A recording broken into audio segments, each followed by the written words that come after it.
Hello friends, hello आप बच्चे होंगे। आज का जो लेक्चर रहेगा हम उसके इन द आर्किटेक्चर और इसकी डेटा टाइप्स के बारे में बात करेंगे। तो चलिए शुरू करते हैं। सबसे पहले देखते हैं हम इसका आर्किटेक्चर देखते हैं। आपको एक इमेज दिख रही होगी साइड पर जो इसका प्रॉपर आर्किटेक्चर हमें बताती है। इसके अंदर हमारे पास कुछ कंपोनेंट्स हैं, हम उसके बारे में पढ़ेंगे। तो सबसे पहले मैं कुछ कंपोनेंट्स के नाम लिख देता हूँ, उन ब्लॉक्स के नाम लिख देता हूँ, फिर हम उनको एक एक करके देखेंगे। तो चलिए देखते हैं। तो इसके अंदर सबसे पहले आता है हमारे पास सीपीयू, फिर आता है हमारे पास इंटरप्ट्स,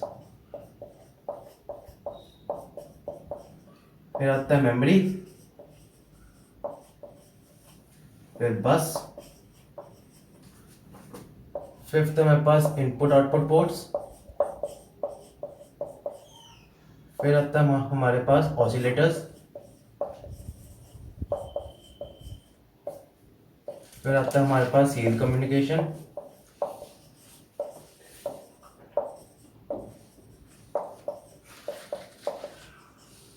फिर लास्ट आता है हमारे पास आता है टाइमर्स स्लैश काउंटर्स।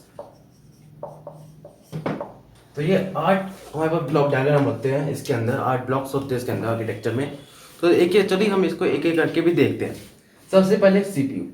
अब सीपीयू सबको पता है कि सीपीयू क्या होता है। ये एक सेंट्रल प्रोसेसिंग यूनिट होता है जो किसी भी कंट्रोलर, किसी भी प्रोसेसर का ब्रेन होता है, माइंड होता है, जो हर चीज़ को कंट्रोल करता है।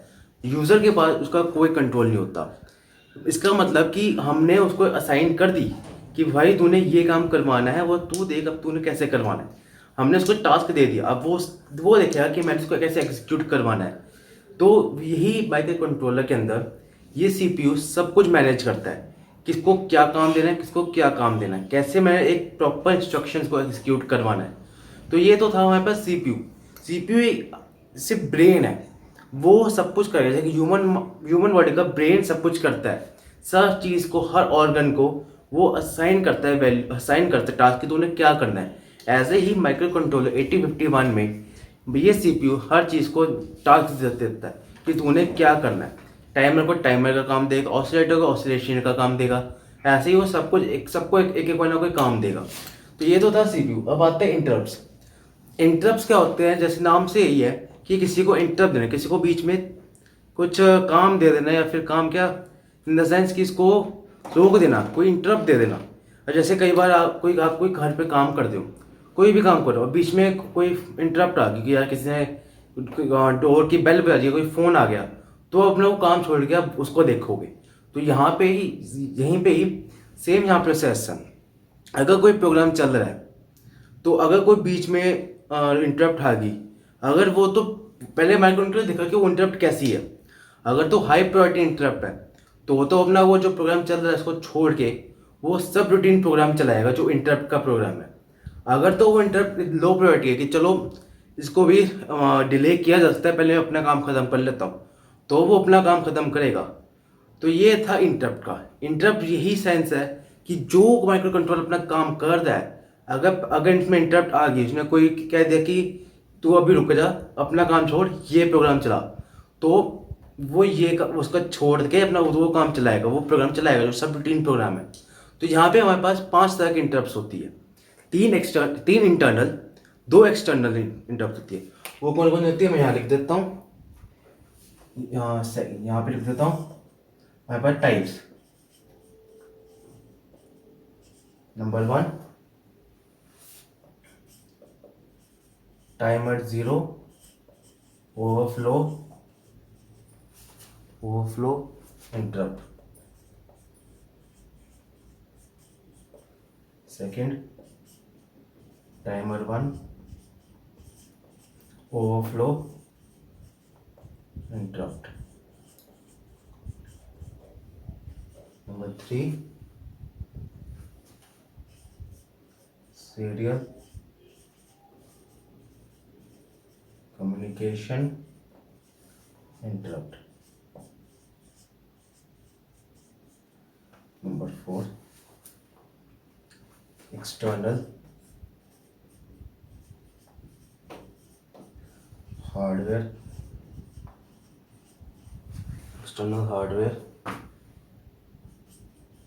इंटरप्ट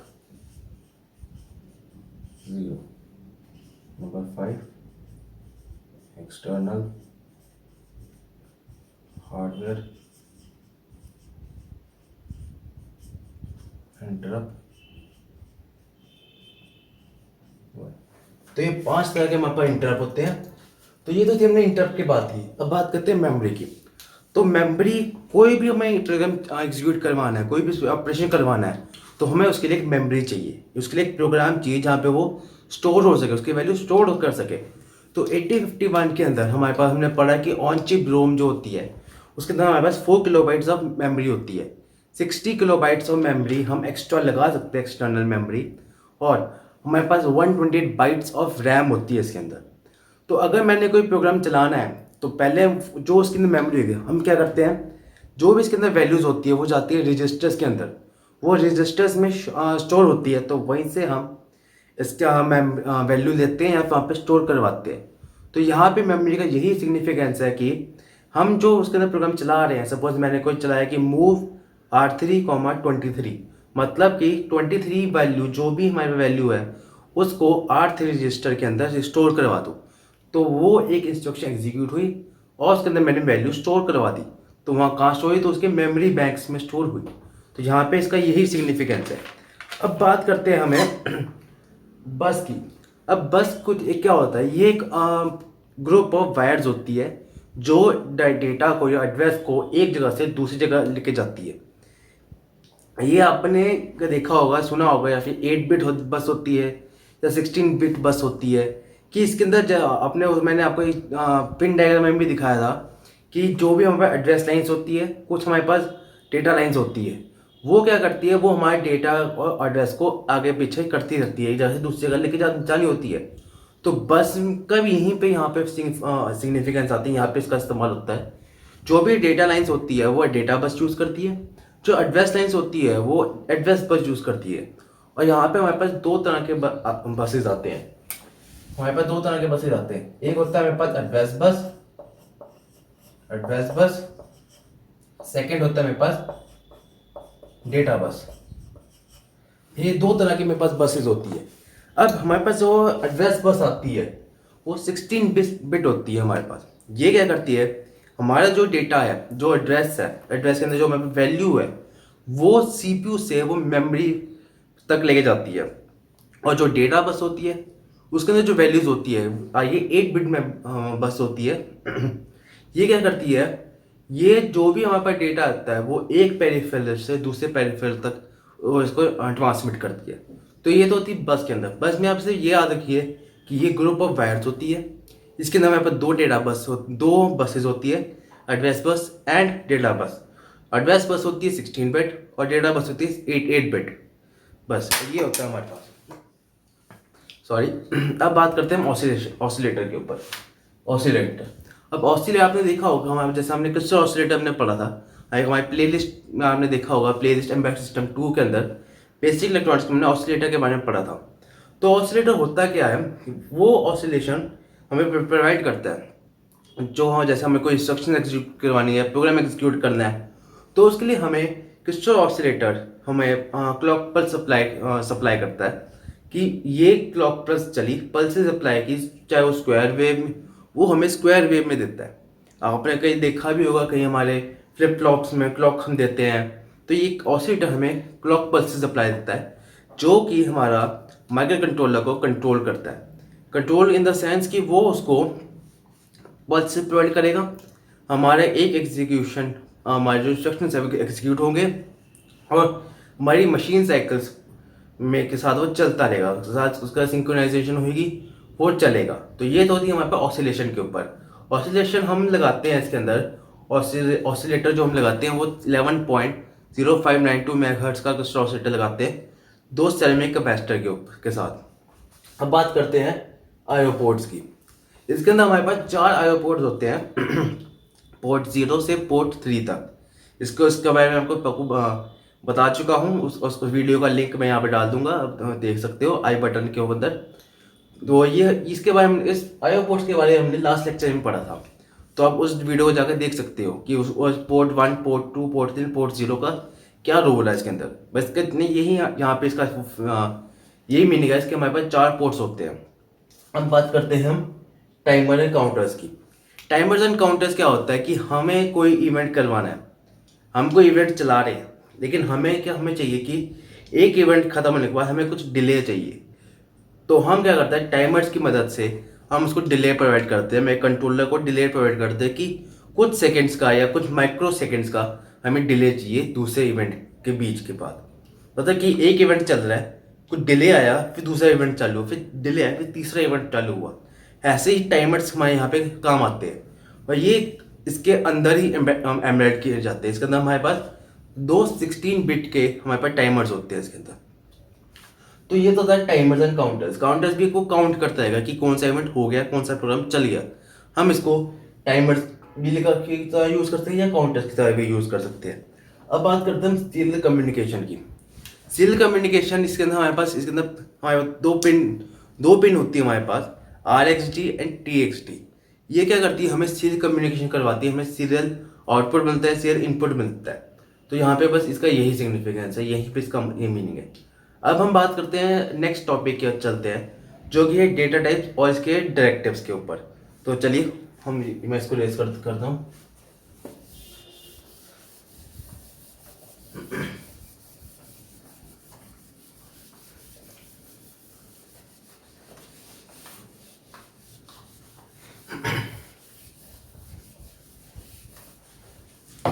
हमारे पास एक डेटा टाइप होता है, यानी DB, डिफाइन बाइट।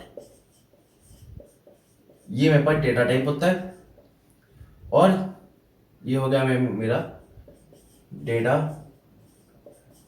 टाइप। और मेरे पास होते हैं कुछ डायरेक्टिव्स। ये मेरे पास 3 तरह के डायरेक्टिव्स होते हैं। एक होता है मेरे पास ORG, इक्वेट और एंड। ये मेरे पास डायरेक्टिव्स होते हैं। इनको हम एक करके देखते हैं। सबसे पहले DB, डिफाइन बाइट।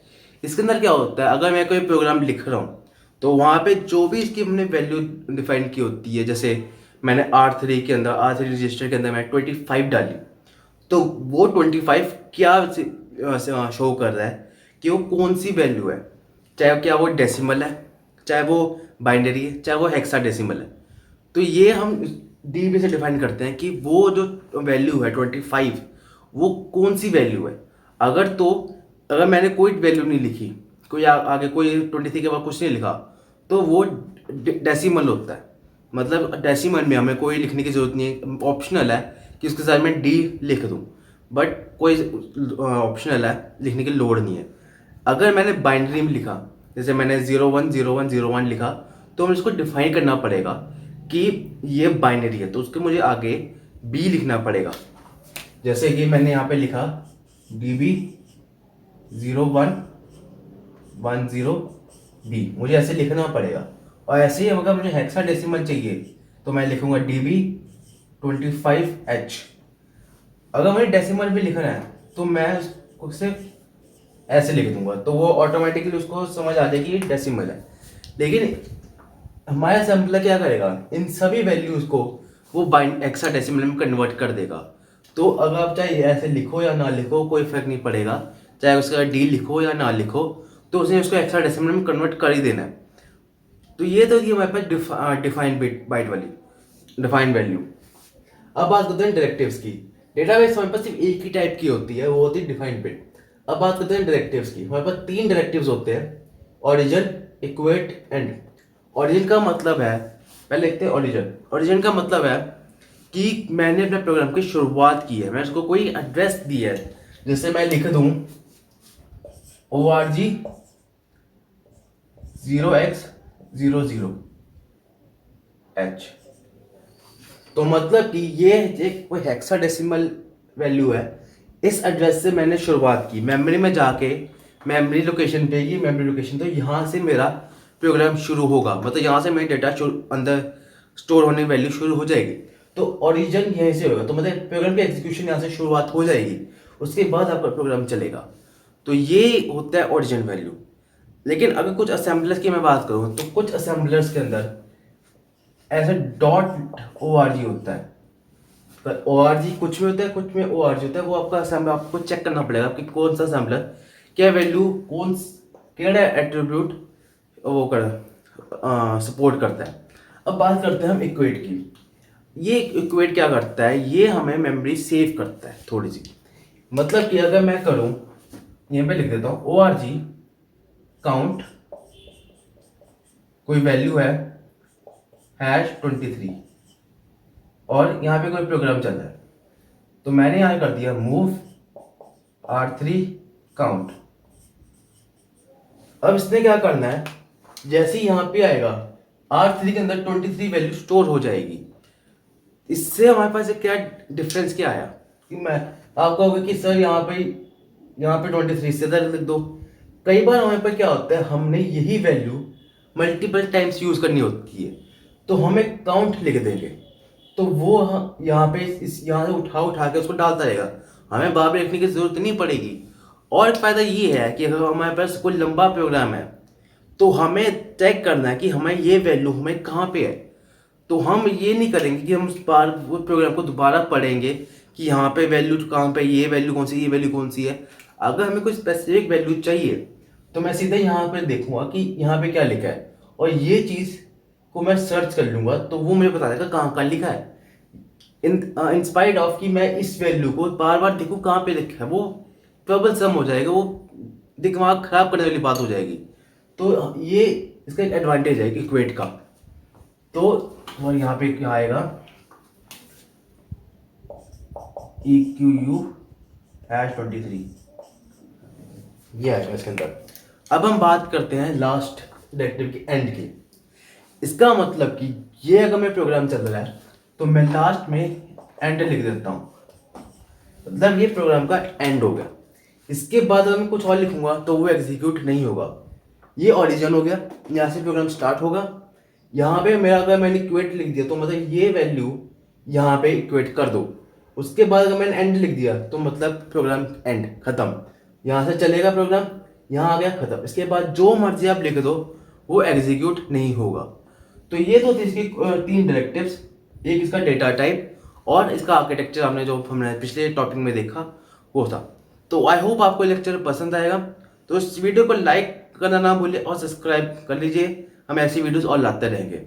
मिलते हैं अपने नेक्स्ट वीडियो में, तब तक के लिए थैंक यू वेरी मच।